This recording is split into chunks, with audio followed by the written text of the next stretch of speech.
ওখানে ওটা আটকা থাক 4-5 দিন।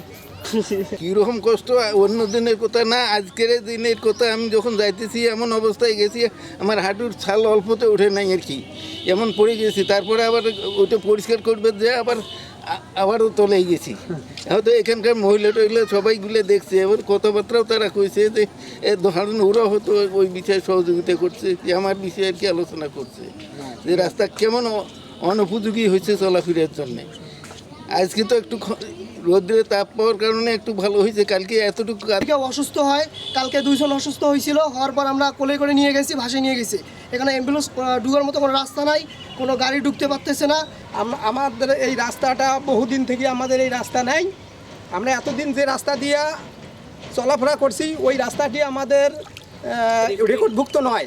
আমাদের রেকর্ডভুক্ত রাস্তা হচ্ছে এইটা, কিন্তু কোনো মেম্বার চেয়ারম্যান এই রাস্তা সম্বন্ধে তারা মাথা দিচ্ছে না।